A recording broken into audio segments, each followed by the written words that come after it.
When most of us think about the term anti-vaxxer, we're inclined to think about the COVID vaccine and the people who resisted it. However, vaccine rates have actually been on the decline for over 20 years. Previously eradicated diseases like measles, whooping cough, and even polio have been making a comeback. Now, this all started with former Dr. Andrew Wakefield in 1998 when he published an article in the medical journal The Lancet that linked the MMR, otherwise known as measles, mumps, rubella vaccine, with autism.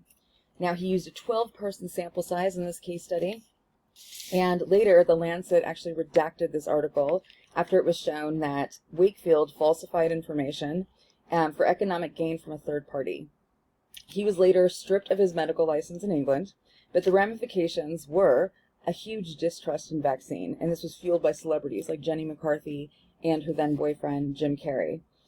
And as the internet was just coming to be at the time, this actually became one of the first online misinformation phenomena. So today I'm going to address and then refute 3 of the anti-vax community's most popular arguments, which are that the MMR vaccine is linked to autism, that vaccines are not as effective as we're led to believe, and last, that chemicals found in vaccines damage the brain and body. Now, starting with the anti-vaccine movement's roots, the most common argument that you'll hear is that vaccines are linked to autism. Now, many studies since The Lancet redacted this article in 1998 show that there's no link whatsoever to vaccines and autism, including one study funded by an anti-vax group. Now, Newsweek reported that Safe Minds spent about $250,000 to fund a study after they believed that the other studies were falsified due to whoever was funding them.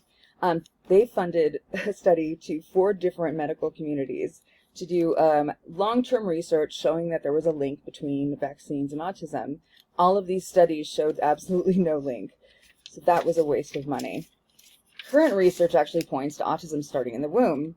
As PubMed, also known as the National Library of Medicine, reports, rubella, ironically, which the MMR vaccine vaccinates against, can be linked to autism when a woman who is not vaccinated contracts rubella when she's pregnant. That baby is more likely to develop autism. Now, one thing that fuels the argument is that autism traits show up around 12 to 18 months, which is at the same time that the MMR vaccine is administered. However, as the National Institute of Child Health and Development states, autism shows up in the same age in the unvaccinated. After autism was inaccurately linked to the MMR vaccine, anti-vaccine activists falsely claimed that diseases had begun to disappear before vaccines were introduced, and they want to discredit the effectiveness entirely. And they do this by showing mortality charts. Now, mortality charts show the rates of death. They claim diseases were on decline before this. However, as the World Health Organization states, morbidity, otherwise known as incidence charts, are overlooked entirely, and these show rates of infection. Now, if we were meant to, if vaccines were meant to treat disease, we would look at mortality charts. How well are these vaccines preventing death? However, they're not meant to treat disease, they are meant to prevent disease. Therefore, we need to be looking at incidence charts. Now, the reason mortality charts will show a decline before a vaccine is introduced is because of breakthroughs in medicine and cleaner water and other factors. If you look at a morbidity chart, however, you will see that the decline in infection rates goes down after a vaccine is introduced. Now, the last argument that I am going to address is that there are dangerous toxins in vaccines like thimerosal and formaldehyde. These are there as necessary preservatives. You will only find thimerosal in a few vaccines now, not many of them carry it. Thimerosal, as Time Magazine reports on several pieces of research, thimerosal contains trace amounts of ethyl mercury. Now, ethyl mercury is different than methyl mercury. There are 2 different kinds, and methyl mercury is dangerous. It lingers in the body for up to 6 weeks, and it can damage your body. However, ethyl mercury has a half-life of less than a week. It's processed in the gut, and no evidence has ever linked adverse effects to thimerosal, which contains ethyl mercury, except in very rare cases where other factors are the case. The other preservative chemical referenced a lot is formaldehyde, and formaldehyde sounds very scary because when we think of it, we think of embalming bodies after death, and which uses formaldehyde. In large and concentrated doses, formaldehyde can cause cancer. It can damage DNA. However, the amount in vaccines is harmless. The CDC's Division of Toxicology and Environmental Medicine reports that adults actually produce naturally 1.5 ounces of formaldehyde a day, and this aids in metabolism and DNA synthesis. Oxford University also reports that 2-month-old infants actually have 1.1 milligram of formaldehyde in their blood at any given time. 1.1 milligram is 10 times higher than you will find in any given vaccine.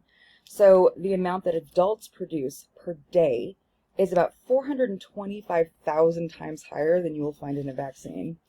To further this, foods that we eat all the time, like apples, pears, meats, fish, have about 4,000 times more formaldehyde than any given vaccine. So even if we were to receive all of our vaccines at once, as babies or as adults, it would not be enough to do any type of damage to our body. So in conclusion, overall, the arguments that are made by the anti-vaccine community are false. They lack factual elements, leave out critical details, and today I've given evidence that vaccines are not linked to autism, that they are effective in preventing illness, and that the chemicals that may sound scary are actually there as preservatives and do no harm to your body. On a last note, it's vital that we all get vaccinated because of herd immunity. Now, vaccines are not 100% effective in everybody, but they are in most. And there are a lot of people who cannot be vaccinated, people who are on chemotherapy, who have received transplants or on immune suppressant medications, and babies who are not old enough to be vaccinated. Now, these people need herd immunity, because if a disease does come into contact with the community, it is most likely going to hit one of us who is vaccinated before it hits one of them. So people rely on us to prevent disease from getting into the community and hitting the people who are behind us, who are susceptible and who are vulnerable to these diseases. So please vaccinate. Thank you.